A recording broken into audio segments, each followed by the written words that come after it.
Ayan, hello po sa ating lahat. So, si Edu ay binuking nga po ang kanyang sarili at nahihiya nga po siya kapag gagawin po niya ito. So, baka hindi na daw po siya makapunta sa bahay ni Viancy once na sasabihin daw po niya iyan. Ayan, hello po sa ating lahat, Team EDC. Sana ay nasa mabuti po kayong kalagayan.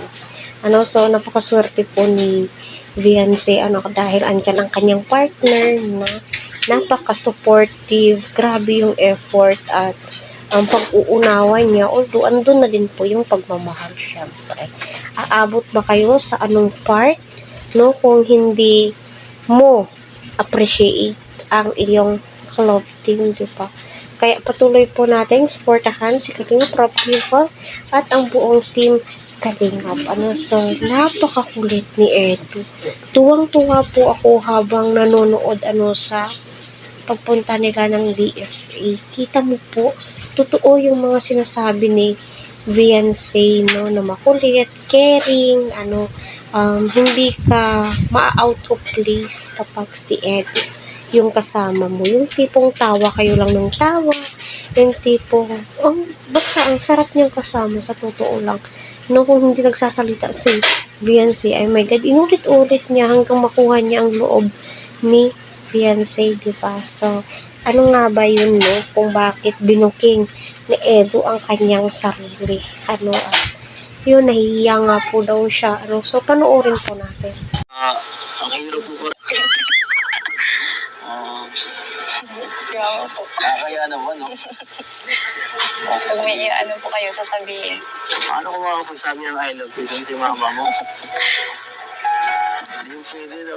Yun nga po, yung tipong akala ni Edu na nagtatampo siya kay Viancy dahil nga po sa binyag at fiesta ay hindi po sila nakapunta dahil busy nag-i-scout po ata si Edu that time kung pinupuntahan niya ang kanyang mga beneficiaries, diba? So ayun, sabi nga po niya na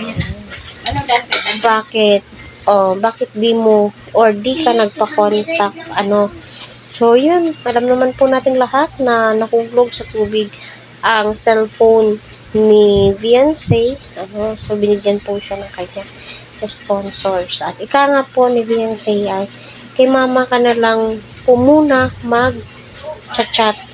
So, naku, nahihiya daw po siya, baka mabuking siya at paano siya mag-message, ng I love you, so, natatawa ako sa pa-I love you ni Edu, so, nag-I love you-han na pala sila, Ay, naku, Edu, ikaw talaga, ha. Kaya alam nyo, marami nga po ang tuwang-tuwa dito sa video ito, kasi nga po, sinasabi po nila, ay naku, napakakulit naman talaga ni Edu, makikita mo po talaga yung tipong, hindi siya, yung tipong parang pamilya na po yung turing niya kila Viancy, diba? Yung tipong hindi ibang tao, diba? Nakakatuwa yung ganun.